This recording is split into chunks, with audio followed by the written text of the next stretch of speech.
अस्सलामुअलैकुम, welcome to हमारा पाकिस्तान। मैं सना कहवान। प्रोग्राम में आज मेरा साथ देंगे खालिद फारूकी साहब, मोहम्मद नौशाद अली साहब, गुलाम अब्बास हरल साहब और साबिर शाह साहब। आप तमाम पैनलिस्ट का बहुत शुक्रिया।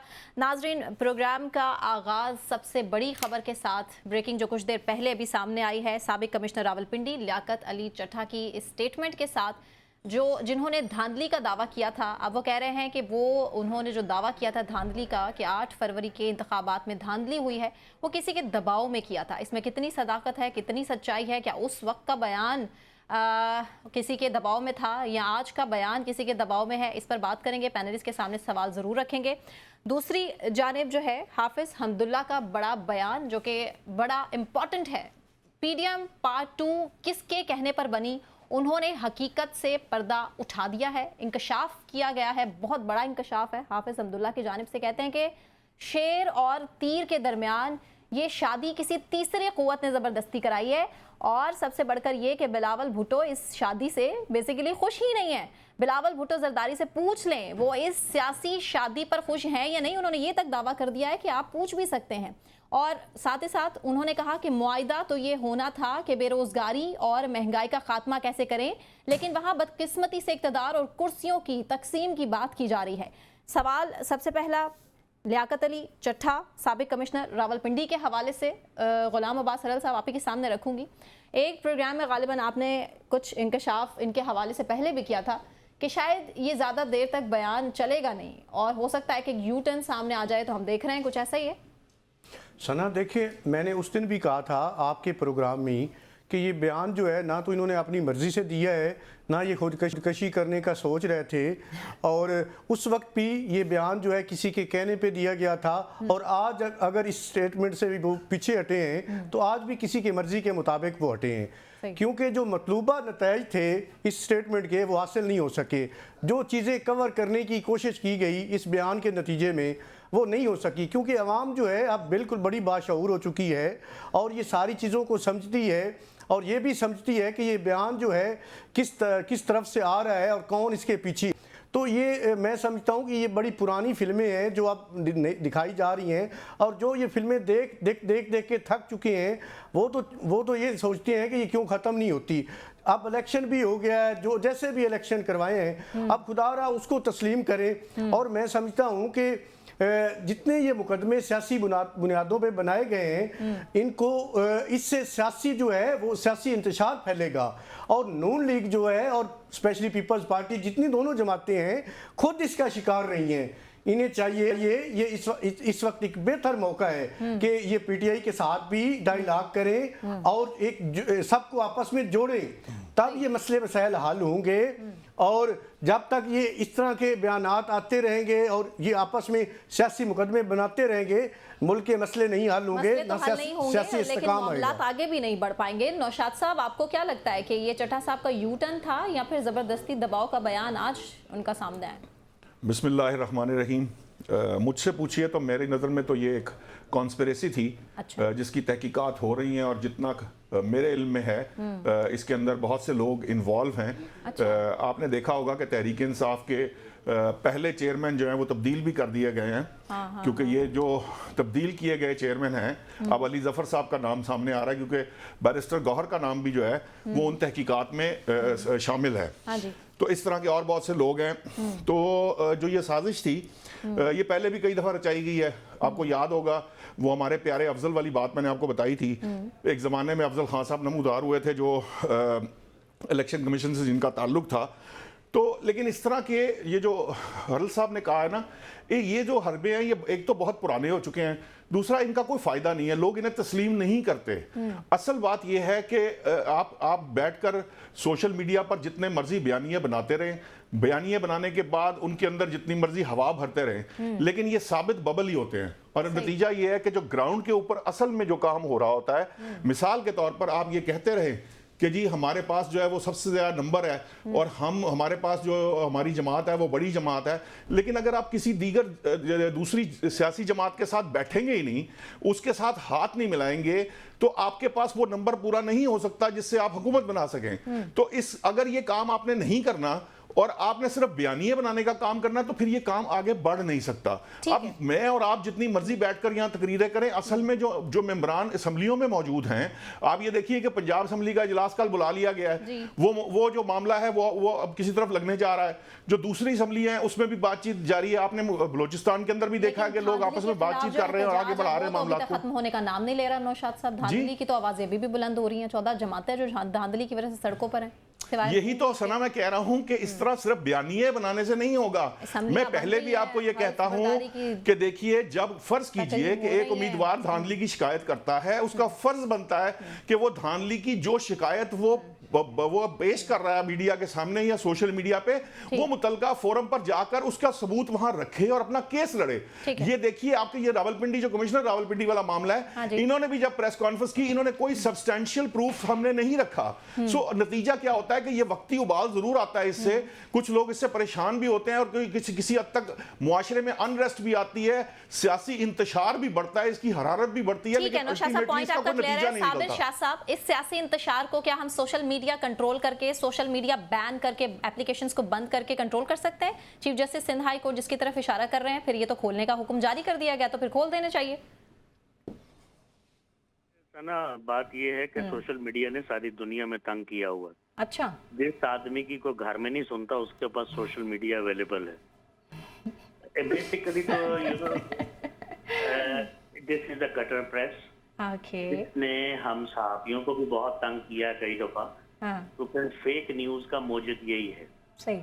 हम मेन स्ट्रीम मीडिया में काम कर रहे हैं, 32-33 साल से गलत खबरें लग जाती हैं, ट्विस्ट कर दिए जाते हैं, एंगल्स दे दिए जाते हैं, वन साइडेड खबरें हो जाती हैं। लेकिन फेक न्यूज का जो कॉन्सेप्ट है वो सोशल मीडिया के बाद बहुत ज्यादा आम हुआ है। हुकूमतें खबरें फीड करवा देती हैं, ऑपोजिशन भी करवा देती है, ट्रेजरी भी करवा देती है। Fake news is an entirely different phenomena. ठीक है, तो चड्ढा साहब की फेक न्यूज थी, उस टाइम की फेक थी या आज फेक कर रहे हैं, वो बात क्या मतलब समझ नहीं है, पिक्चर क्लियर नहीं हुई। बस जो आदमी काबू चढ़ जाए उसको जलील करवा देते हैं पुलिस कस्टडी में जाने के बाद। आदमी को पता नहीं लगता। मेरा ख्याल है इज नॉट अ डैम फूल, क्योंकि जब आप कमिश्नर के लेवल पे जा रहे हो तो आपकी रिटायरमेंट में चंद दिन रह जाए तो बात ये नहीं कि आप रिटायर हो रहे हैं, बात ये है कि जो आपने कमाया होता है वो भी दांव पे लग जाता है। तो इज नॉट अ फूल। तो वो बात ये है कि ब्लैकमेल भी हो जाते हैं लोग, और मैं नहीं समझता कि सिर्फ पीटीआई के कहने पे किया होगा। और मेरा ख्याल है देखिए, ऑब्जेक्टिव भी अचीव कर लिए होंगे उन्होंने जिन्होंने करवाया है। And I agree with all the friends कि it is an old play book, it is an old trick. ये चट्टा साहब गायब हो गए हैं, आप ही will vanish into the oblivion now.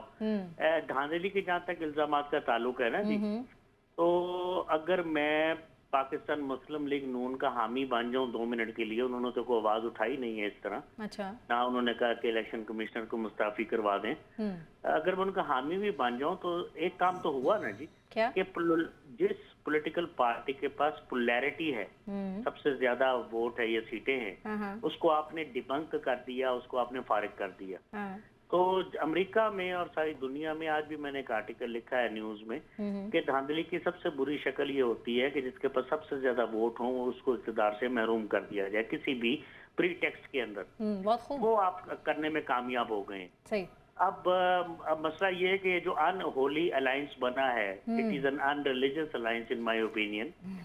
ये ठीक हो जाएंगे। ये पुराने खिलाड़ी हैं, डायनेस्टीज के मालिक हैं, पॉलिटिकल डायनेस्टीज के। ये मसला ये जिन्होंने बनवाया है अलायंस वो इनको चला भी लेंगे।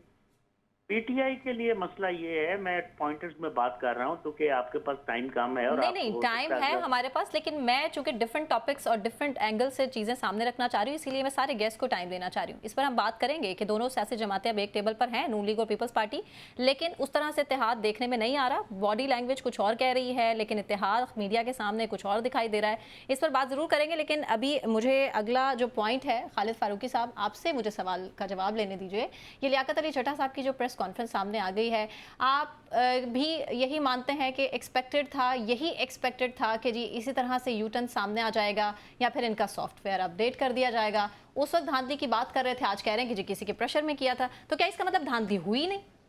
देखिए इसना ना तो जो इनका उस वक्त का स्टेटमेंट था उसकी कोई अहमियत थी और ना आज वाला स्टेटमेंट है इसकी कोई अहमियत है। नहीं तो फिर उस वक्त सोशल के मीडिया बंद स्टेटमेंट करने की की जरूरत उस है क्यों वक्त पेश आती के है? नहीं, पहले स्टेटमेंट की अहमियत इस तरह होती हाँ। कि अगर उसके साथ वो कोई सबूत पेश करते, अच्छा। अगर उनके साथ बाकी लोग बैठे होते और वो ये बताते कि जनाब इस तरह से धांधली हुई, हमें यहाँ पे मजबूर किया गया और हमसे ये काम करवाया गया सही। और इन लोगों ने काम करवाया, ये तो कोई तरीका नहीं है ना कि एक शख्स आता है और आके वो एक स्टेटमेंट जारी करता है, बयान देता है और उसके बाद वो कहता है जनाब कि पूरे मुल्क में एक भूचाल की कैफियत पैदा हो जाए और कुछ लोग जो हैं उसको प्रोपेगेंडा बेस उनको नहीं मिल जाए और उसके बाद वो पाकिस्तान को और पाकिस्तान के इलेक्शन की साख को वो पूरी तरह से मुतासिर कर दें। सही। अच्छा, जो उनका उस दिन का बयान था, उस पर बहुत से लोगों ने इस वक्त ये कहा कि इसके पीछे कोई ना कोई कॉन्स्पिरेसी है। मैं समझता हूँ कॉन्स्पिरेसी भी हो सकती है, एक शख्स कमजोर भी हो सकता है, वो कहीं ना कहीं उसकी, मुझे जो चीज इसमें नजर आ रही है वो ये है कि उनके ऊपर किसी बाकी जो मामला थे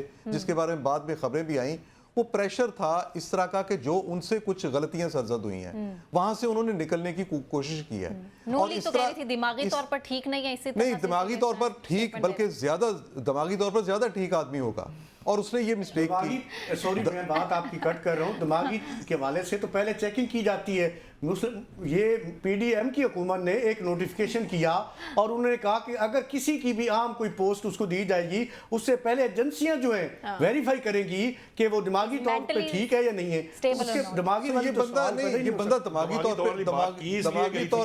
तौर पे ठीक था, बल्कि जरूरत से ज्यादा तेज था, लेकिन उसने पाकिस्तान को गलत कर दिया और अवाम को गलत कर दिया और परेशान कर दिया। अब मसला यह है कि अब इसकी जो क्रेडिबिलिटी है जो पहले दिन मुतासिर थी उसके पहली स्टेटमेंट से, अब दूसरी स्टेटमेंट से हम ये नहीं कह सकते कि उसने इलेक्शन की शफाफियत पर कोई मोहर लगा दी है। मसला यह है कि जो इंतखाबात होते हैं पाकिस्तान में, जो भी इंतखाबात होते हैं उसमें कहीं ना कहीं धांधली जरूर होती है, उसमें प्रेशर इस्तेमाल किया जाता है। लोकल सिस्टम हमारा ऐसा है जहां पे मुख्तलिफ इलाकों में उनकी अपनी अपनी, जहां लोगों की अपनी होती है, ज्यादा एक्सेस होती है, इस एनवायरनमेंट में एडजस्ट भी कर चुके हैं कि हाँ धांधली तो होनी है। हाँ, प्रॉब्लम है ना ये। तो धांधली हुई जहां पे हुई है, इसका मतलब ये नहीं कि चट्टा साहब के बयान के बाद अब धांधली वाला एलिमेंट खत्म कर दी जाए। देखिए, इसके लिए एक जुडिशल कमीशन जो है वो तश्कील दिया जाना चाहिए, वो जुडिशल कमीशन इसकी करे। आपको याद है कि जो 2013 के इलेक्शन हुए थे उसमें भी ये इल्जामात लगे थे और 35 पंक्चर की बात हुई थी और सुप्रीम कोर्ट के रिटायर्ड जस्टिस थे नासिर साहब, नासिर असलम शायद उनका नाम था, तो उन्होंने फिर इसकी की थी, तहकीकात भी की थी और फिर उस पर इल्जामात वापस लेने पड़े थे चेयरमैन पीटीआई को, बानी पीटीआई को। सो आज भी सूरत हाल ये है कि जो रियासत है इसको अपनी जिम्मेदारी पूरी करनी चाहिए। जो हमारी निगरान हुकूमत है या हमारी सुप्रीम कोर्ट है, इसको फौरी तौर पर ये तमाम मामला, तमाम गलत फहमियाँ या जो इल्जामात हैं उनमें सदाकत है नहीं है, इसके बारे में तहकीकात करवानी चाहिए। ये बात जहन में रखें कि चट्टा के कहने पे ना हम ये कह सकते हैं कि धांधली हुई थी, चट्टा के कहने पे ना हम ये कह सकते हैं कि धांधली नहीं हुई थी। लेकिन जिन जगहों पे हुई उसके बारे में तहकीकात होनी चाहिए, बिल्कुल होनी चाहिए। ये हम कैसे कह सकते हैं कि जो पीटीआई का मौकफ है, कैसी दिलचस्प पीटीआई के मौकफ को बिल्कुल नजरअंदाज कर देना, ये भी गलत बात है कि 2013 में भी जो धांधली हुई थी उसमें भी जो है वो चूंकि तहरीक इंसाफ ने उनकी अपनी मर्जी के मुताबिक या अपनी ख्वाहिश के मुताबिक नहीं जीत सकी थी, इसलिए जुडिशल कमीशन बनाना पड़ा। और 2024 में भी चूंकि पाकिस्तान तहरीक इंसाफ को ही मसला है इसलिए बनाना पड़ेगा। 2018 पे जुडिशल कमीशन नहीं बना, 2018 के बारे में बात नहीं कर रहा। अब अगर 2018 में भी ये काम किया गया होता तो हो सकता है कि 2013 में भी जो बातें की गई थी अगर उसमें कोई उसके ऊपर इंप्लीमेंट ना हुआ तो 2018 में वो बातें सामने आ जाती और 2013 की जो प्रेशर डेवलप होता कि उनके ऊपर भी काम किया जाए तो 2024 कदरे बेहतर होता। तो ये जो इससे अंदाजा लगाना कि जी धांधली हुई या नहीं हुई, यकीनन अब मैं भी यही कहूंगा कि जुडिशल कमीशन बना देना चाहिए, तहकीकात करनी चाहिए, इसका फैसला करना चाहिए, आगे बढ़ना छोड़ नहीं देना चाहिए। और उशाद साहब बड़े भोले और मासूम हैं, इस मुल्क में कितने कमीशन बने हैं और किसी कमीशन का कोई नतीजा आया, कोई अवाम को पब्लिक किया गया और हमारी जुडिशरी जो है बिल्कुल बार-बार कहते हैं, देखिए हम बार-बार कहते हैं जुडिशल कमीशन बनते रहे, हमारी जुडिशरी जो है वो 134 नंबर पे है, 2013 में बना था ना, फैसले कर नहीं सकते। हरल साहब, इसका मतलब ये नहीं है कि हमने पहले कमीशन बनाए, पहले एक बने या 10 बने या 100 बने, लेकिन अगर तब भी काम नहीं हुआ तो होना चाहिए। जब आपने किसी को खूब खाते में डालना हो कमीशन बना देते। शेर और तीर के दरमियान जो शादी हुई है वो तीसरी कुव्वत ने जबरदस्ती करवाई है। ये उनको क्या प्रॉब्लम है, वो करना चाह रहे थे, मसला सिर्फ इतना है, उनको क्या प्रॉब्लम आ गई है, उनकी शादी नहीं हो सकी। साबिर शाह साहब वो खेड़े बने हुए हैं। अच्छा सना, मसला ये है, मेरा ख्याल है हुआ ये है कि I love you but I can't marry you, ये इस किस्म की शादी हुई है। I love you, do you love me, ये तो फिर मियाँ साहब वाली बात हो गई ना। हाँ, I love you but I can't marry you. लेकिन बात ये है कि ये एक ही जैसे लोग हैं, चंद दिनों में ये उलट हुआ है, आपने बात गलत कह दी। ये है I marry you but I don't love you, ये उलट हो गया। सही शादियां होती हैं गन पॉइंट पे, जहाँ I don't love you but I have to marry you. थोड़ा सा यहाँ टेंशन की भी कहानी आ जाती है। तो मेरी गुजारिश ये है कि they all gather on one table. मैंने आपको फिर कहा कि इनके लिए बहुत बड़ा थ्रेट है, एक तो पीटीआई बहुत बड़ा थ्रेट है, it is a potent threat. मेरे हिसाब से उन्हें नई जिंदगी मिल गई है। बानी पीटीआई भी इसी की तरफ इशारा कर रहे थे, ये फिर एक टेबल पर होंगे। लेकिन मैं बानी पीटीआई को ये भी कहना चाह रहा हूँ कि ये आपकी बारी नहीं थी। ये जो हुआ है, केक उन्होंने बड़ा अच्छा काटा था, दिया था काटने के लिए, केक कटा नहीं इनसे। ये 2 सीटें जो है ये पीटीआई को कराची में दे देते, 1-2 जमात इस्लामी को वहां दे देते, 5 सीटें केपी से कम कर देते, लाहौर में जो मुस्लिम लीग नून 2-3 सीटें हारी हुई है वो दे देते, पिंडी में से 2-3 दे देते, ये कर करा के एग्रीगेट वही रहता, कुछ चीखें कम हो जाती। मौलाना साहब को 2 और दे देते। शाहजी, चीखें फिर भी पड़ती रहनी थी। चीखें सिर्फ उस सूरत में खत्म हो सकती हैं कि अकेली पाकिस्तान तहरीक इंसाफ हर असेंबली में हो और कोई शख्स या ओपोजिशन मौजूद ना हो, तो शायद चीखें खत्म हो। उस पे भी शायद बड़ा मामला है, फिर भी शुरू हो जाएगा। ठीक से इलेक्शन इसीलिए तो मैनेज नहीं हो सका, शायद अवाम इस रास्ते की रुकावट बन गई, अवाम ने सारा प्लान था वो खराब कर दिया। चलिए, मुझे ब्रेक लेने का कहा जा रहा है, ब्रेक से वापस आने के बाद कंटिन्यू यही से करेंगे, हमारे साथ रहिए।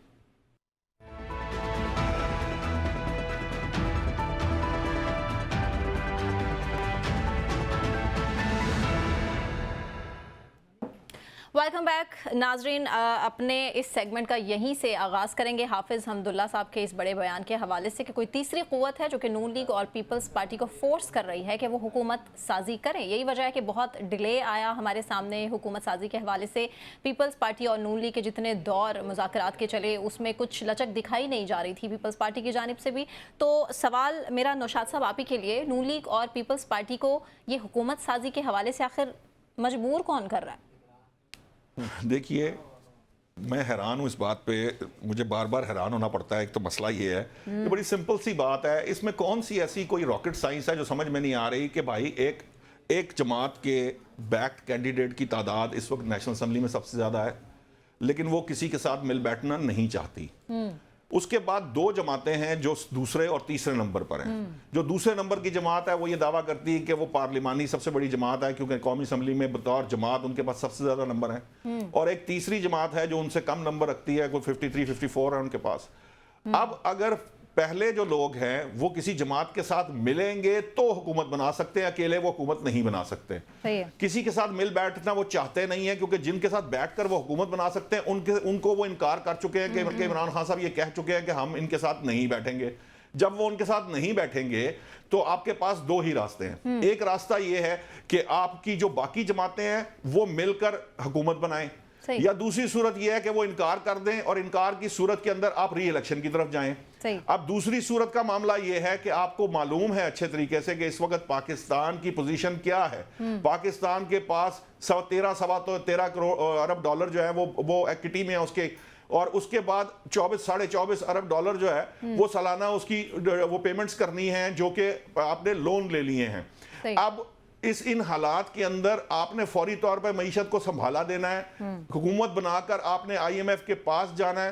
वैसे तो उन्होंने आज ये भी कह दिया है कि जनाब IMF को हम खत लिख रहे हैं कि जनाब अब आप अंदाजा कीजिए कि अगर खत लिखा गया तो तारण को बाद में बात कर लीजिएगा, पहले उसकी बात कर ले जिन्होंने ये कहा है कि हम IMF को खत लिख रहे हैं, क्योंकि ये काम वो पहले भी कर चुके हैं। वो इलेक्शन में धांधली की बात कर रहे हैं ना, जो तैमूर झगड़ा साहब हैं, ऑडिट कराएं, ओहो किसका भी कुछ भी करा लें, लेकिन IMF के साथ बात करने का क्या तुक बनता है? मेरी आपकी लड़ाई घर में हो सकती है ना, मैं बाहर के बंदे को अगर इन्वॉल्व करूंगा तो फिर प्रॉब्लम आएगी। अब मसला ये है कि ये इन हालात में हुकूमत का बनना बहुत जरूरी है, इसके बगैर कोई चारा नहीं है। तो ये अंडरस्टूड बात है कि जो बाकी सियासी जमातें हैं उन्होंने अपनी जिम्मेदारी तो पूरी करनी, क्योंकि एक जो आजाद अरकान पर मुश्तमिल जमात है उसके ऊपर तो कोई जिम्मेदारी है नहीं, उन्होंने कभी जिम्मेदारी अदा नहीं की। IMF को पहले भी खत लिखते रहे हैं, साजिशें वो करते रहे हैं, तो क्या करेंगे फिर आप? इसके आपने रियासत का नहीं देखना, क्या आपने मुल्क को नहीं देखना, क्या यहाँ के 25 करोड़ आवाम का ख्याल नहीं रखना? आप कहें ये जबरदस्ती की शादी है, आप कहें कि थी तीसरी कुव्वत ने कराई है, आप कहें कि जिससे नहीं हो रही थी वो आज चीखें मार रहा है कि जी इनकी जबरदस्ती की शादी हो गई है, हालांकि वो भी शादी ना होने पे ही सीख पाए, वरना अगर उनकी भी शादी करा दी जाती तो वो उनके ऐसे बयानात सामने ना आते।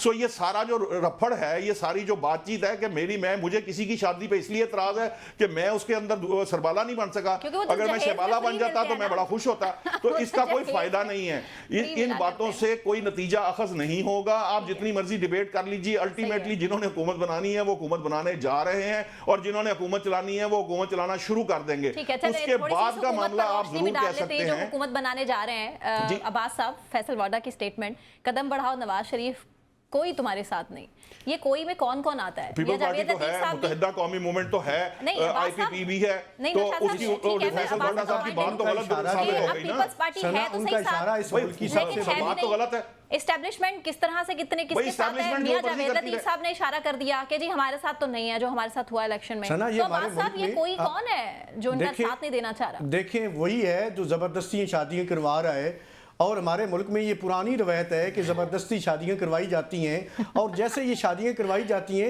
फिर तलाक़ें भी वैसे ही होती हैं, और इसीलिए आज तक ये घर नहीं बसा, क्योंकि इस घर में जो भी आया है वो ज़बरदस्ती निकाह पढ़वाया गया उसका, और शादियां करवाई गई हैं। और जब तक ये रवायत चलती रहेगी, और जो शादियां करवाने वाला है ना उसको समझ आ रही है, ना दूल्हा को समझ आ रही है, ना दुल्हन को समझ आ रही है, ये किसी को भी नहीं समझ आ रही।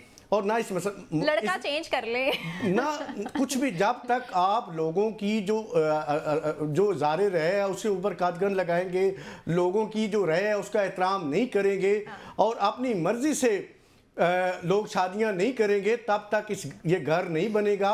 मेरी दुआ है कि अल्लाह ताला इस घर को बनाए और इसको बसाए भी और चलाए भी, लेकिन खुदा न खास्ता मुझे तो ये बनता हुआ नज़र नहीं आ रहा। उसकी वजह यही है कि ये ज़बरदस्ती जो है, कोई किसी को इधर से पकड़ा जाता है और किसी को इधर से पकड़ा जाता है, किसी को कान से पकड़ा जाता है तो किसी को बाजू से पकड़ा जाता है, तो फिर उनको बिठा दिया जाता है और निकाह पढ़ा दिया जाता है, और फिर और आपको पता है फिर इसमें तलाक़ें भी करवाई जाती है। खिलाफ उसके बोलता वो है जो सबसे बड़ा ख्वाहिशमंद होता है कि पहले मुझे पकड़ के मेरी शादी करा दी जाए, और वो पकड़ने के लिए भी उधर ही इशारे करता है, लेकिन तरफ देखता है, एक बात मैं कहूं, उधर ही बातें ये पहली शादी थी, आपस में बातचीत नहीं करते। ये पहली शादी थी जिसमें किसी का दिल नहीं था शादी करने को, ये पहली शादी थी। नहीं तो जब शादी नहीं कराई जाती तो कहते हैं फिर मुझे क्यों निकाला, और फिर जब शादी हो जाती है तो सरबाले का पता नहीं होता। अच्छा, मैं वैसे आपकी ये सारी, खालिद फारूकी साहब सवाल भी ले लीजिए इस पर जरूर कमेंट। वो कह रहे हैं मैं भी शादी पे बात करना चाहता हूं, लेकिन आपको शादी की बात ना करना, नहीं तो घर में मसला। जी खालिद साहब, आप करें कौन इस शादी में नहीं, देखिए मैं तो ये कहना चाह रहा हूँ कि एक नॉन सीरियस स्टेटमेंट है और महज लफाजी है, और हमारे कुछ सियासी रहनुमा जो हैं उनको शौक होता है पार्टी ब्लैकमेल करेगी नून लीग को। नहीं, आप देखिए ना, अब मैं ये का मसला है, कह रहा हूं, आप इससे अगली बात कर रहे ना कि पीपल्स पार्टी कभी चांद पे जाके ब्लैकमेल करेगी, कभी जमीन पे उतर के ब्लैकमेल करेगी। चले ठीक है खालिद फारूकी साहब, ये जो साहबजादा हामिद रजा सरबराह सुन्नी इत्तेहाद कौंसिल हैं, उन्होंने जो स्टेटमेंट दी है कि अगर मरियम नवाज सीएम पंजाब होती हैं तो it will be a disaster. Political victimisation कैसे करनी है शी नोज, और हिकमत और मरियम का दूर दूर तक कोई ताल्लुक नहीं है। तो आपको नहीं लगता कि एक मैच बड़ा मुश्किल सा पड़ने वाला है? बिलावल अब मुस्कुरा तो रहे हैं, जरदारी साहब मुस्कुरा तो रहे हैं, लेकिन उनको पता है, बहुत अच्छे तरीके से पता है कि इन लोगों को ब्लैकमेल कैसे करना है। तो फिर मैनेज कैसे करेंगे ये लोग? ये बात कहना, सबसे पहले तो ये बात कहना ही गलत है कि कोई ब्लैकमेल करने वाला है। इसका मतलब है आप उसको ब्लैकमेलर कह रहे हैं। ये बात सियासी लीडरशिप के बारे में करना जो है, ये मैं इसको वैसे मैं आपको बताऊं ना, मैं इसको वैसे ही बेहतर नहीं समझता। खास सियासी जमात कोई भी हो, उसकी लीडरशिप जो है काबिल एहतराम होती है। हमारे यहाँ सबसे इजी टारगेट पॉलिटिकल लीडरशिप होती है। आप जिसको जो जी चाहे जब जी चाहे आप उसको कह सकते हैं। ये बात आप देखिए ना, आप किसी और के बारे में नहीं करते, सिर्फ पॉलिटिकल लीडरों के बारे में करते हैं। पॉलिटिकल लीडर्स भी आपस में एक दूसरे के बारे में, हाँ तो देखिए उन्होंने ये देखिए ना, ये जो उन्होंने कहा ना, मैं ये कहता हूँ कि थोड़ी हमें इस बारे में ये ख्याल रखना है, वो जो लैंग्वेज एक दूसरे के बारे में इस्तेमाल करते हैं, ये उनकी अपनी स्टेटमेंट्स हैं। उनको भी ऐसे ब्लैकमेलर ये वो, आपको पता है कि हमारी सियासत में यही अल्फाज वो बुरे हैं जिन्होंने सियासत को इंतहा दर्जे तक पहुंचाया, जिसने पोलराइजेशन की, जिसने पूरी कौम को देखे ना, जिसने पूरी कौम को तकसीम करके रख दिया। आप नफरत देखें किस हद तक लोगों में है, घरों में नफरत चली गई, इससे गुरेज करने की जरूरत है। अभी ये जो मरियम नवाज के बारे में साहबजादा साहब ने कहा है, वो एक सियासी मुखालिफ हैं, वो कह सकते हैं, वो इल्जाम लगा सकते हैं। बिलावल साहब भी कुछ इसी तरह की बातें करते थे। नहीं, शेर बिल्ली निकला और आप देख रहे हैं वो देखिए, उनका तो वो मैं बता ये रहे नहीं ना, कह रहा कि ये सारे लोग हर टाइम पे दुरुस्त बात कर रहे होते हैं। अच्छा। लेकिन उनको जो बात वो कहते हैं वो अपनी पब्लिक कंजम्पशन के लिए भी बात होती है। इसमें एक दूसरे पर इल्जाम तराशी भी होती है, कोई इल्जाम सही होता है, कोई गलत होता है, पॉलिटिकल पॉइंट स्कोरिंग होती है। एग्जैक्टली। सो ये चीजें उनको ये कहने दीजिए। अच्छा। ये सियासी माहौल इस वक्त जिस तरह का चला हुआ है, मुझे ये लगता है कि हम सियासी माहौल जो ये लोग बनाते हैं उसके साथ साथ अपने माहौल को तब्दील ना करें। ये 4 दिनों तक जिस तरह आपने अभी चट्टा साहब का वो देखा ना स्टेटमेंट वापस होते हैं, इसी तरह सियासतदानों ने इन्हीं असेंबलियों में बैठना है और दुआ करें। और इस उम्मीद में मैं तो हूं, और आप भी ये समझें कि अगर कोई 2 पॉलिटिकल पार्टीज आगे बढ़ी हैं और उन्होंने आगे बढ़ के जिम्मेदारी कबूल की है, तो इसको गैर जिम्मेदारी वाली बात ना कहें, इसको महज मुफाद की बात ना कहें। हर सियासतदान को पता है और इन दोनों पॉलिटिकल पार्टीज को भी पता है कि अगर उन्होंने गलत परफॉर्म किया या उन्होंने परफॉर्मेंस ना दी, तो जो चैलेंजेस हैं, महंगाई है, बेरोजगारी है, इसमें इनका आवाम हशर क्या कर देंगे? हुकूमत में क्या परफॉर्मेंस खुलकर सामने नहीं आई शहबाज शरीफ साहब की, जो एक बार फिर से नून लीग एक्सपेरिमेंट करना चाह रही है? मुल्क को नवाज दो का नारा लगाया था, लेकिन अब मुल्क को शहबाज दो सामने आ चुका। तो आपको लगता है कि इस तरह से मईशत को ये ठीक कर पाएंगे? ना बात ये है कि आप और मैं टेलीविजन पर बैठ के बहुत बातें करते हैं, लेकिन ये यकीन कीजिए कि जिस मुल्क ने अगले 3 साल में 75 अरब डॉलर की लायबिलिटीज हैं उसके ऊपर, लोन रीपेमेंट्स हैं, इंटरेस्ट हैं, आप और मैं भी कुछ नहीं कर सकते। जो कुछ शहबाज शरीफ ने किया मैं भी यही करता। मैं क्या करता? खजाना तो खाली है। मरियम पे मैं इल्जाम उस वक्त लगाऊंगा अगर मुझे उस्मान बुज़दार की या शहबाज शरीफ की या नवाज शरीफ की पिछली को कारकर्दगी बहुत अच्छी नजर आई हो। तो इन सारों ने बेड़ागर की किया है। नहीं, शहबाज शरीफ साहब तो फिर भी कंपैरेटिवली बेहतर थे, ये तो नहीं कह सकते आप। साबिर शाह साहब, उनकी तो बड़ी अच्छी थी परफॉर्मेंस, जितने प्रोजेक्ट उनके टाइम पे लगे हैं लाहौर में। ऑल्दो वो पेरिस नहीं बना सके, बट दूसरे सूबों से तो बेहतर है। नहीं, पेरिस नहीं है, जहाँ डेवलपमेंट होती है ना जी, this is the biggest source of corruption always. Yes, मैं ये बात मानता हूँ कि डेवलपमेंट जब होती है तो नौकरियां निकलती हैं, लेकिन आपका खजाना ऐसा है जिसमें डेवलपमेंट को बहुत कटेल करना पड़ेगा, क्योंकि हमारा असल मसला जो है वो एक्सट्रीमिज्म है साउथ पंजाब के अंदर और पूरे मुल्क के अंदर। क्या मरियम ये कर पाएंगी? अच्छा, इंडस्ट्री लगेगी नहीं तो अनएम्प्लॉयमेंट का खात्मा तो नहीं होगा ना, पॉवर्टी खत्म नहीं होगी। ये भी मरियम के बस में नहीं है, क्योंकि जब तक लोकल इन्वेस्टर सामने नहीं आएगा, फॉरेन इन्वेस्टर नहीं आएगा। क्योंकि मैं ही अपने घर में इन्वेस्टमेंट नहीं करूंगा तो आप क्यों करेंगे? लेकिन गारंटीज तो दी गई है नवाज शरीफ साहब को। गारंटीज कोई नहीं दे सकता मैडम। बात यह है कि यहाँ इन्वेस्टमेंट गारंटीज है, इन्वेस्टमेंट गारंटीज भी उस वक्त मटेरियलाइज होंगी जब माहौल असेंबली का ठीक होगा। असेंबली का माहौल मेरा ख्याल है प्रेसिडेंशियल इलेक्शन के बाद और खराब होगा। अभी ये पीटीआई को जल्दी सारी सीटें नहीं देंगे, पीटीआई को भी ये आहिस्ता आहिस्ता जो है रिलीफ देंगे। एकदम रिलीफ दे दिया वो तो हुकूमत उल्टाने चले जाएंगे ना। यहाँ तो मसला ये है, बड़ी मुश्किल से बनाई है उन्होंने। सही, ये सारे फैक्टर है जो हमें देख के चलने हैं। तो फॉर्म 45 इसका मतलब रद्दी की टोकरी में? फॉर्म 45 फारिग है जी। अच्छा, ये सारे असली फॉर्म 45 देना, जाली को देकर तो नहीं काम चलता है कि ये कुछ हुआ है। अगर सही है तो, अगर हुआ है कुछ तो इसका मतलब है फिर उसका आप हर उम्मीदवार के पास है, आप इकट्ठे कर देते हैं। ऐसी बस महज बातें हैं ना। फॉर्म 45 है, कितने फॉर्म 45 अब तक दिखाए हैं? वो लेके आए, कोर्ट में जाएं, किसी जगह करें ना, चैलेंज करें उसे। तो वो तो कह रहे छीने जाने का खतरा। दूसरी बात ये है कि जाने का खतरा ये तो बचकाना सी बात है ना, कि मैं पैसे लेके घर से बाहर नहीं जा रहा, मुझे पैसे को छीन के, ये बच्चे तो नहीं ना बैठे हुए। ये तो बड़ी कुछ तरीके इंसाफ के साथ हुआ। शाह जी की बात के ऊपर एक बात जरूर करना चाहूंगा कि डेवलपमेंट में ये इस बात के ऊपर के डेवलपमेंट में करप्शन होती है। ये सारे जो डेवलप्ड कंट्रीज हैं ये डेवलपमेंट करके यहाँ तक पहुंचे हैं। ये कोई जरूरी नहीं है कि डेवलपमेंट के हो तो वहां पे करप्शन ही होती है। अगर आप सही तरीके से काम करें और करप्शन को कंट्रोल करें और ना होने दें तो आपकी डेवलपमेंट होती है। ये हम देखते आए हैं, ये हमें पता है। क्यों? इसलिए भी कि ये बातें तो बड़ी की गई हैं। मुझे पता है कि बड़े बड़े अरबों के वो केसेस बनाए गए। वो मुझे आज भी याद है, वो एक आसिम साहब थे कराची में पीपुल्स पार्टी के जी, जब वो मामला आया तो जी 800 अरब की करप्शन हो गई, पता नहीं 600 अरब की करप्शन, 15 अरब का टोटल 15 अरब का चालान फाइल हुआ था। हाँ जी, तो ये और 15 अरब में से भी जो बाद में केस है चंद करोड़ रुपए का मामला था जिसके ऊपर आगे केस प्रोसीड हुआ। बात यह है कि ये इस तरह की बातें, ये मैं वही कहता हूं ना, हम लोग सुपरलेटिव डिग्रीज के अंदर जिंदा रहना शुरू हो गए हैं। हम सोशल मीडिया हो, अपनी बातचीत हो, तजिया निगारी हो, एनालिसिस हो, हम शुरू ही बात वहां से करते हैं जहां पे बात खत्म होनी चाहिए थी। अब मसला ये है कि इन सारी सिचुएशन के अंदर हम इस बात से गुरेज नहीं कर सकते कि डेवलपमेंट होगी तो आपकी मईशत जो है ना वो मूव ऑन करेगी, आपकी पहिया चलना शुरू होगा। और ये जहां तक बात है कि पंजाब के अंदर, देखिए पंजाब की डिजिटाइजेशन पे फोकस किया जाना चाहिए।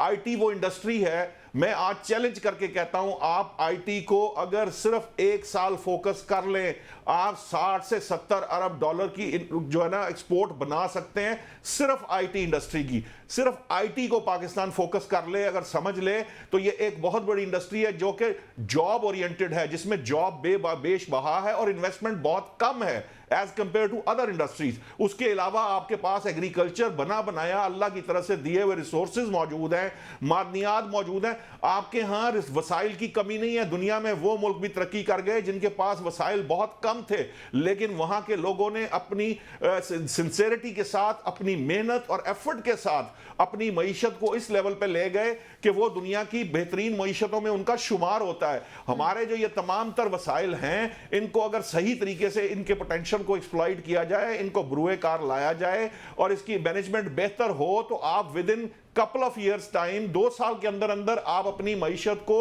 यू टर्न ले सकते हैं और बेहतर कर सकते हैं। ये इन्होंने करना है। देखिए, मैं और आप नहीं कर सकते, जिसकी जिम्मेदारी है उसी ने करना है। आप देखिए, मरियम नवाज साहिबा ने कल, आप इससे पहले आप मुवाजना कीजिए, कोई ऐसा चीफ मिनिस्टर मेरी यादाश्त में नहीं है जिसने चीफ मिनिस्टर का हल्फ उठाने से पहले अपना विजन अवाम के सामने रखा हो। कल मरियम नवाज साहिबा ने अपनी जो गुफ्तगू की है पार्लिमानी उसके अंदर, कमेटी के अंदर, अपने जो मेंबर, उनके जो नून लीग के जिनके साथ वो हुकूमत बनाने जा रही हैं, उनके साथ जब खिताब किया तो आप देखिए उन्होंने नौजवानों के मामलात को भी एड्रेस किया है, उन्होंने आईटी से रिलेटेड भी बात की है, उन्होंने ज़राअत से रिलेटेड भी बात की है, उन्होंने क्लाइमेट चेंज से मुतल्लिक भी बात की है, और तमाम जो वो पहलू जिसका पंजाब को इस वक्त सामना है उनको सामने रख के उसका विजन भी दिया है। अब अगर प्रॉब्लम क्या है, प्रॉब्लम सिर्फ ये है कि उन्हें इन चैलेंजेस को मूव करना पड़ेगा। हम भी वाकिफ हैं, तो ऐसे कंट्रोल्ड किस्म की सियासत को, जिस तरह मीडिया को वो कंट्रोल करती रही है माजी में, ये आपको भी पता है? नहीं, मीडिया कंट्रोल करते हैं। मुझे ये दिखाएं, आप जो दिल में आता है बोलते चले जाते हैं। कौन सा कंट्रोल कर रहा है मीडिया? पाकिस्तान में कहां पे? अब देखिए, जब हम ये बात कर रहे हैं तो लगता है कि मरियम और कोई बात बनी आपने कहा मीडिया कंट्रोल करते रहे। देखिए सना, मैं इस हद तक नुशाद साहब की बात से इत्तेफाक करता हूं कि वो मीडिया को कंट्रोल नहीं करते, वो सिर्फ वीडियो की कंट्रोल और परचेज वगैरह करते हैं, ये नहीं करते। जहां तक तर्ज हुक्मरानी का तल्लक है, देखिए सना, जहां तक तर्ज हुक्मरानी का तल्लक है, नून लीग को ये सोचना चाहिए कि बार बार हुकूमत में आने के बावजूद किसी महकमे की कोई कारकर्दगी बेहतर हो सकी है? आप बताएं, गुड गवर्नेंस सिर्फ ये नहीं होती कि आप सड़कें बना दें, आप मोटरवे बना दें, आप मेट्रो बना दें, तालीम दे दें, सना, एक आम शहरी किसी महकमे में जाए और उसका जो काम है वो बगैर किसी सिफारिश के, बगैर रिश्वत के हो जाए, इसको गुड गवर्नेंस कहते हैं। ये नहीं कि आप सिर्फ सड़कें बना दें, मोटरवे बना दें। और इन्होंने बार बार आए हैं और मरियम के पास कोई ऐसा नया टीम नहीं है। कोई नया इस्तेमाल किया था, डिजिटाइजेशन। पंजाब की डिजिटाइजेशन होने जा रही है और ये वो मॉडल है जो दिल्ली हुकूमत का मॉडल है ना। मुझे सिर्फ बता दीजिए, फिर आप जो मुझे दिल्ली मॉडल जो था ना, दिल्ली की हुकूमत में, वहां पे उन्होंने वन विंडो ऑपरेशन बनाया केजरीवाल साहब ने, और उसके खासे असरात जो हैं वो वहां पे बेहतरी के नजर आए। ये जो जिसकी आप बात कर रहे हैं, जिन महकमों का मामला है या इनका मामला है, वो इसी तरह से ठीक हो सकते हैं कि आप इनको लोगों को घर बैठे एक्सेस दें और ये जो मिडल मैन है ये सारे का सारा निकाल दें, फिर ही कोई बेहतरी आ सकती है। जा सकती है। ऑरेंज ट्रेन बनी है, अंडरग्राउंड बनी है, पूरी दुनिया में ऑरेंज ट्रेन बनती है और वो अंडरग्राउंड बनती है। आपने ऊपर जो ऑरेंज ट्रेन चला दी है और जब वो चलती है, आप 50 लाख की गाड़ी में बैठते हैं, आपको नहीं पता जो लोग मेट्रो में सफर करते हैं या जो लोग ऑरेंज ट्रेनों में सफर करते हैं, उनको जो कम्यूट करने वाले हैं, जिनको ऐसे रुकू के बल जाना पड़ता था, वो लोग जो हैं, आप उनसे कभी पूछ कर देखें। आप जरूर मेट्रो ट्रेन में बैठे, आप मेट्रो सर्विस पर कभी इस्तेमाल करें, तब आपको एहसास होगा। अच्छा मंसूबा है, लेकिन मैं यही अर्ज कर रहा हूं, बेहतरी की गुंजाइश हर जगह रहती है। इसका लाइफ टाइम नहीं रहेगा। ये दिलचस्प बात ये है देख लें कि आप आज इस वक्त जब ये बहस कर रहे हैं, आप ये नहीं सोचते कि जनाब बुज़दार साहब की हुकूमत आप उस वक्त तो नहीं बोलते थे, आप बुज़दार साहब के अगेंस्ट नहीं करते थे। बिल्कुल बात सूबे की क्या हालत थी कि मोहसिन नकवी साहब जो निगरान है उन्होंने भी एक स्टैंडर्ड बना दिया। हमारे मुल्क में सिग्नल्स उतार दिए जाते हैं।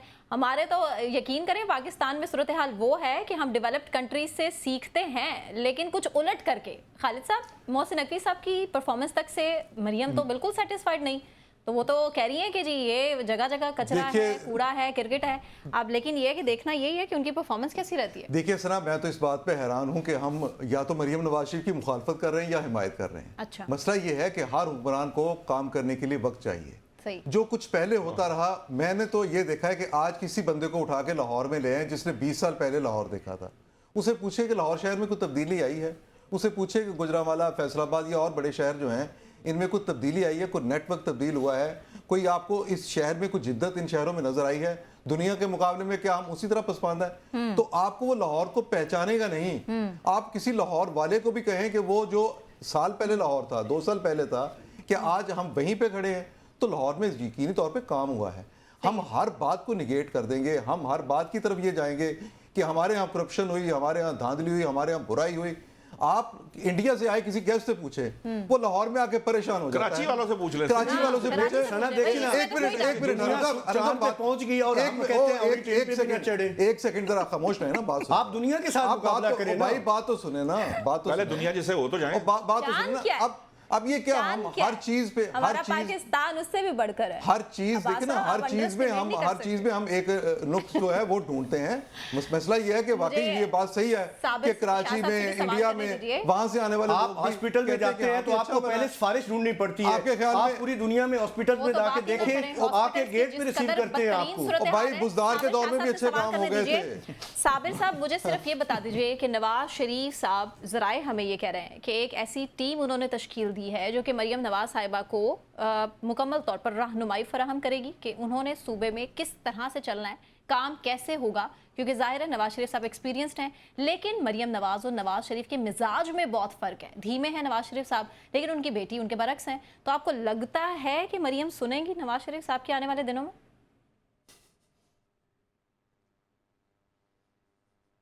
एक नया बयानी। साबिर साहब, क्या आप आवाज़ सुन पा रहे हैं? ठीक है, साबिर साहब से हम दोबारा से, दिलचस्प बात है सना, ठीक है, निशात साहब कमेंट करना चाह रहे हैं। वालिद साहब जो हैं वो कोई गाइडेंस देंगे तो साहबजादी सुनेगी या नहीं सुनेगी? अब वो नून से शीन निकली ना निकली, अब फिर हम उन बहसों में जो है नवाज शरीफ गाइड करेंगे। हम यहाँ बैठे या ये गुफ्तगू कर रहे हैं कि नवाज शरीफ गाइड करेंगे, मरियम उनकी बात नहीं सुनेंगी। भी ना सुने, अगर वो नहीं सुनेंगी, एक लीडर जो होता है भाई, जब आप सियासत में आते हैं आपने अपने पांव पर भी चलना है, आपने अपने डिसीजंस भी लेने हैं। यकीनन जो बड़े बुजुर्ग होते हैं उनकी आपको गाइडेंस मौजूद रहती है, लेकिन आपने अपने फैसले खुद करने हैं। और आपको एक बात बताऊं, ये आप यहाँ बैठकर बहस करते हैं, जो सिंध, बलोचिस्तान और जो KPK से आने वाले हैं, वो जाके वहां पे अपने जगहों पे अपने पॉलिटिकल उसके अंदर मिसालें देते हैं कि लाहौर की ये हालत है। अगर ये मिसालें ना देते होते तो आपको जरूरत ना पड़ती पेशावर में मेट्रो बस बनाने की। आप यहां से देखकर वहां जाकर मेट्रो बस बनाते हैं और 3 गुना ज्यादा कीमत पर बनाते हैं। उसके बावजूद आप आर्गुमेंट करते हैं। देखिए बात क्या है, अब नए आइडियाज की जरूरत है। आपको पंजाब के अंदर जो प्रोग्रेस की गई थी उसके अंदर एक बड़ा हॉल्ट आया है कुछ अरसे के लिए। पंजाब की आवाम को उसका खुमियाजा भुगतना पड़ा है। पर पंजाब की आवाम ये एक्सपेक्ट करती है, आप मरियम नवाज को चाहें या किसी तीसरे बंदे को, PTI के किसी CM को ले आए। बात यह है कि पंजाब के लोगों की एक रिक्वायरमेंट है, जो आप 8-10 साल आपने डेवलपमेंट नहीं की, उससे आप कुछ अरसा पीछे जा चुके हैं। आपको उस डेवलपमेंट पेस को ना सिर्फ पकड़ना है, बल्कि मैं मरियम के लिए ज्यादा चैलेंज इसलिए भी है कि शहबाज शरीफ साहब जो है वो शहबाज स्पीड थी, अब वो मौसम स्पीड हो चुकी है। शहबाज शरीफ साहब जो है वो सोचते ही नहीं है, वो कम अरसे के लिए सोते हैं। ये वो चैलेंजेस हैं जिनको उसमें मीट करना है। देखिए सना, ठीक है, साबिर साहब ने भी ज्वाइन किया। अब्बास साहब आपके पॉइंट के बाद मैं उनका पॉइंट लेती हूँ। वेरी क्विक रिस्पांस अब्बास साहब। देखिए सना, उनके साथ जो टीम है वो तश्कील दी जा चुकी है, और मेरे ख्याल है मरियम नवाज साहबा ने इतना काम नहीं करना जितना वो टीम काम करे। साबिर शाह साहब से मुझे सवाल यही करने दीजिए। साबिर साहब, सवाल आपकी के लिए, मरियम नवाज जिनका मिजाज मुख्तलिफ है नवाज शरीफ साहब से, और हमारे ज़राए हमें ये कंफर्म कर रहे हैं कि एक टीम तश्कील दे दी गई है नवाज शरीफ साहब की जानिब से ही, जो कि कोऑर्डिनेट करती रहेंगी मरियम नवाज के साथ और उनको रहनुमाई फराहम करेंगी कि आपने किस तरह से सूबे को चलाना है। तो आपको लगता है कि आने वाले टाइम में ये कोऑर्डिनेशन बेटर हो पाएगी? क्योंकि एक मिजाज है मरियम नवाज साहिबा का, वो सुनती नहीं है, वो अपने मिजाज के साथ चलती हैं। तो डू यू थिंक कि बड़ा अच्छा कॉम्बिनेशन रहेगा? मैडम बात ये है, सुन तो हमारे दोस्त भी नहीं रहे थे तो मैंने फोन बंद कर दिया। मुझे लगा कि शायद डिस्कनेक्शन हो गया, रियली सॉरी, लेकिन ये है कि वो बस बहस जब छिड़ती है तो फिर वो रोकना थोड़ा मुश्किल हो जाता है। जी नहीं, बात ये है कि वो क्रॉस टॉक जो होती है ना, वो किसी की ब्रेन वेव खत्म कर देती है। सही। हर बंदे ने एक अपने मुख्तलिफ दिमाग से बात करनी होती है, उसमें जब क्रॉस टॉक होती है तो बात बनती नहीं है। तो I lost all the brain wave any how. आपने सवाल किया, बात ये, यहाँ बात मिजाजों की नहीं है। मैंने आपको दो बातें करनी है। क्या? एक तो ये है कि डेवलपमेंट बहुत ही अच्छी चीज है। फ्रैंकलिन डिलानो रूजवेल्ट ने ग्रेट डिप्रेशन के जमाने में डेवलपमेंट की थी अमेरिका में। लेकिन रिमेंबर, रेवेन्यूज जब आपको कहीं से आ रहे हों, जिस तरह टैक्स रेवेन्यूज वगैरह हैं, तो आप अपने रेवेन्यू से डेवलपमेंट करें और कुछ उसमें कर्जे का हिस्सा शामिल करें। जहां 130 अरब डॉलर के कर्जे होंगे, वहां सिर्फ डेवलपमेंट आपकी गुर्बत दूर नहीं करेगी। सही। एक ये बात है। दूसरी बात ये कि सिस्टम आज तक आपका सारा खराब है। हम यही बहसें कर रहे हैं टीवी पे, क्या होगा, क्या होना चाहिए, ये अगली कहानी है। ट्रू। ये उनको भी पता है, वो बड़े अक्लमंद लोग हैं जो इक़्तिदार में आए हैं, इतना पैसा और इतनी मेहनत लगा के कि क्या होना चाहिए।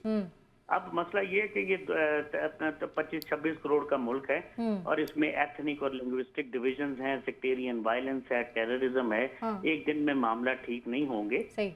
मरियम हो, बुज़दार हो, मैं हूँ, आप हो, शहबाज शरीफ हो, इस तरह मैं पिन इन पे ऊपर I can not pin my hopes. Vision की जहां तक बात है, सबके उठा लें आप, जो तकरीर पहले करते हैं बाद में, एक ही जैसी तकरीरें हैं, एक ही जैसी कहानियां हैं। नौजवानों के लिए ये करेंगे, वो करेंगे, जो ही इक़्तिदार पे बैठते हैं कुछ नहीं होता। इसका ये मतलब नहीं है आप लॉस्ट माई होप। इसका ये मतलब है कि I am a little pessimistic and आप कह लें कि मैं रियलिस्टिक भी हूँ। बड़ी सॉफ्ट लाइन होती है पेसिमिज्म और रियलिज्म में। इन पार्टीज नहीं, ये ट्राइड एंड टेस्टेड है। मुझे इन पे उम्मीद कोई नहीं। अगर ये कर जाए तो मेरी दुआ है।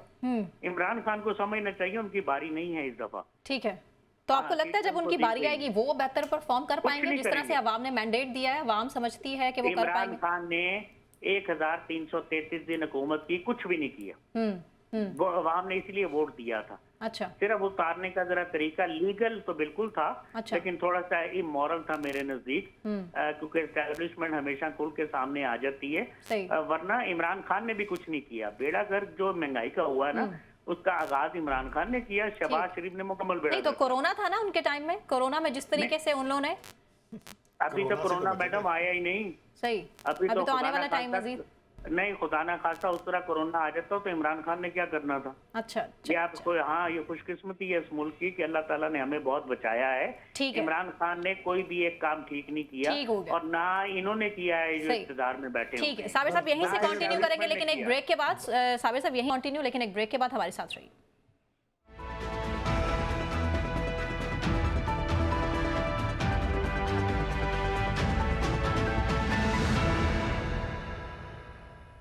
वेलकम बैक नाजरीन। तहरीक इंसाफ ने सुन्नी इत्तेहाद काउंसिल में शमूलियत इख्तियार करके सियासी सूरत हाल को यकसर बदल कर रख दिया था। साथ ही साथ इंट्रा पार्टी इंतखाबात का भी ऐलान किया गया है PTI की जानिब से।